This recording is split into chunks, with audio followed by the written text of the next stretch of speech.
Welcome to part 3 of our 5-part series on the American Geriatric Society, also known as AGS, newest updates on alternative treatments to selected medications from the 2023 AGS Beers Criteria. In our last video, we went over anxiety symptoms, and today we're diving into the section on pain. The AGS Beers Criteria states to avoid the following: avoid tricyclic antidepressants, avoid meperidine, avoid non-COX-2 selective NSAIDs for chronic use, and short-term schedules use in combination with systemic steroids, anticoagulants, or antiplatelets in most cases. Avoid skeletal muscle relaxants, avoid combinations of gabapentinoids with opioids or benzodiazepines. The criteria also says to assess pain before and after treatment to identify response, with the goal of improving function. For first-line management of chronic pain, consider non-pharmacological approaches, alone or in combination with medications.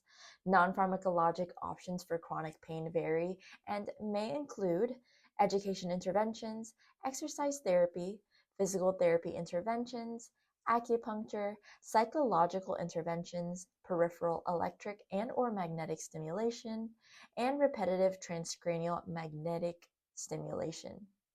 It also states pharmacologic approaches should be targeted to the type of pain. For nociceptive pain, instead of meperidine, choose a different opioid.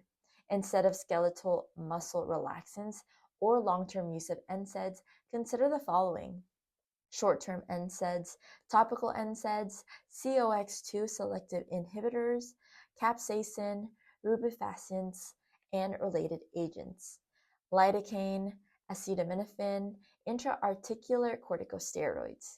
For neuropathic pain, instead of TCAs, consider the following: SNRIs, gabapentinoids, capsaicin, rubefacins, and related agents, and lidocaine.